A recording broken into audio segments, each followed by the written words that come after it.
Hi hello అందరికీ welcome to లాస్సే అభిరుచులు. ఈరోజు నా రెసిపీ వచ్చేసి తందూరి బటర్ నాన్. రెస్టారెంట్ స్టైల్లోలా మనం ఇంట్లోనే ఈజీగా ప్రిపేర్ చేసుకోవచ్చు.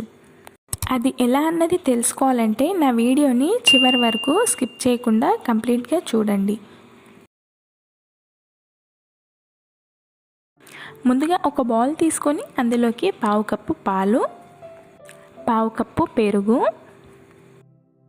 1 టీ స్పూన్ అంతా బేకింగ్ పౌడర్,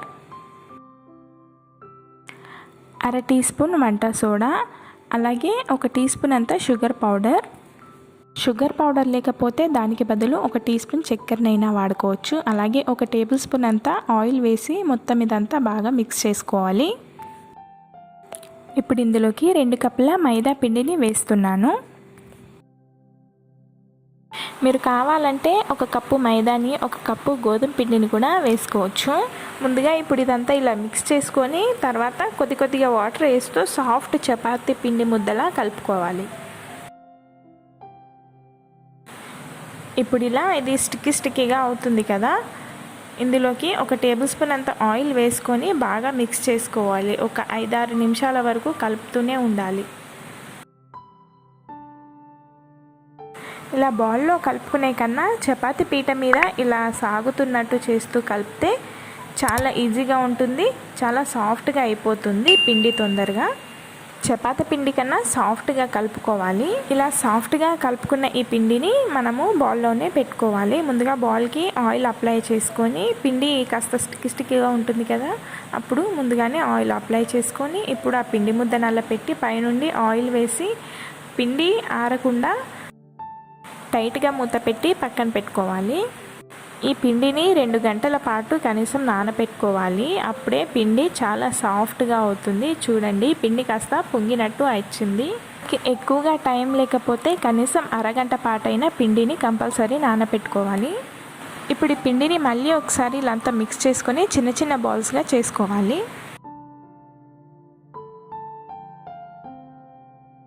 మొత్తం అన్ని చిన్న బాల్స్లా చేసుకున్న తర్వాత ఇవి డ్రై అయిపోకుండా ఉండడానికి దీనిపైన బటర్ అప్లై చేసి అన్ని బౌల్లో పెట్టుకోవాలి. ఇలా చేసుకున్న ఈ బాల్స్ని కవర్ చేసి ఒక 10-15 నిమిషాల పాటు పక్కన పెట్టుకోండి. మీకు టైం ఉంటే అరగంట పాటైనా పక్కన పెట్టుకోవచ్చు. అరగంట తర్వాత ఇవి కాస్త పొంగినట్టు ఉంటాయి. ఇప్పుడు వీటిని ఒక్కొక్క పిండి ముద్దని తీసుకొని చపాతీలా చేసుకోవాలి. పొడి పిండిని వేస్తూ ఫస్ట్ ఇలా ఒత్తుకోవాలి. తర్వాత చపాతీ కర్రతోటి చపాతీలా తాల్చుకోవాలి. మరీ మందంగా కాకుండా మరీ సన్నగా కాకుండా తాల్చుకోవాలి. ఇది రౌండ్గా కాకుండా ఇలా కొంచెం లాగినట్టు చేస్తే నాన్ షేప్ వస్తుంది. ఇప్పుడు దీన్ని మనము రివర్స్ చేసుకొని దీనిపైన వాటర్ అప్లై చేసుకోవాలి. వాటర్ అయితే కంపల్సరీగా అప్లై చేసుకోవాలి. ఈ వాటర్ అప్లై చేసింది మనము పెనం మీద వేసుకోవాలి. వేడి పెనం మీద వేసామంటే పెనానికి అతుక్కుంటుంది. పెనం మీద వేసుకున్న తర్వాత ఇలా ఒత్తుకోవాలి. ఒత్తుకుంటే ఏంటంటే పెనానికి కాస్త అతుక్కుంటుంది కదా. 1 నిమిషం పాటు ఈ నాన్ని హై ఫ్లేమ్లోనే కాల్చుకోవాలి. కింది భాగం కాలిన తర్వాత ఇలా పైన బబుల్స్ వస్తూ ఉంటాయి. ఇప్పుడు పెనాన్ని రివర్స్ చేసుకొని మంటని హై టు మీడియం ఫ్లేమ్లో పెట్టుకొని కాల్చుకోవాలి. పెనం అనేది నాన్ స్టిక్ కాకపోతే పెనానికి చక్కగా అతుక్కుంటుంది ఈ నాన్. నా పెనం నాన్ స్టిక్ అవ్వట్లా పెనం నుండి ఊడొచ్చేసింది. మీ పెనం కూడా నాన్ స్టిక్ అయితే మీరు కూడా ఇలా స్టవ్ మీదే చిమ్మటతో కాల్చుకోవచ్చు. ఇలా కాలిన తర్వాత స్టవ్ ఆఫ్ చేసుకొని తీసేసుకోవడమే. చాలా సింపుల్గా మన బటర్ నాన్ రెడీ అయిపోయింది కదా.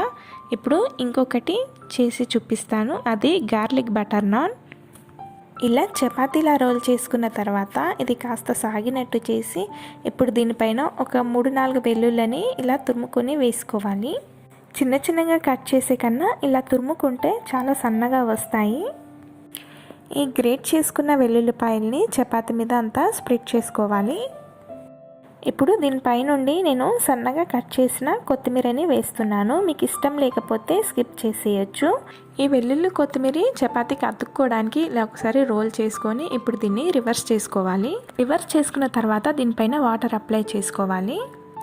సేమ్ ఫస్ట్ చూపెట్టిన విధానంలోనే దీన్ని కూడా కాల్చుకోవాలి. సో అన్ని నాన్స్ని ఇలాగే చేసుకొని ఇలాగే కాల్చుకోవాలి. చాలా సింపుల్గా చాలా ఈజీగా బటర్ నాన్స్ రెడీ అయిపోతాయి. చూడండి ఎంత సాఫ్ట్గా వచ్చాయో. ఇవి వేడిగా ఉన్నప్పుడే వీటికి బటర్ అప్లై చేసుకోవాలి. అంతేనండి, నేను చూపెట్టిన విధానంలో చేశారంటే చాలా సింపుల్గా చాలా ఈజీగా మనం ఇంట్లోనే తందూరి బటర్ నాన్ ప్రిపేర్ చేసుకోవచ్చు. నా వీడియో మీకు ఎలా అనిపించిందో కామెంట్ చేయండి. అలాగే నా రెసిపీ నచ్చితే లైక్ చేయండి, నా ఛానల్ని సబ్స్క్రైబ్ చేసుకోండి.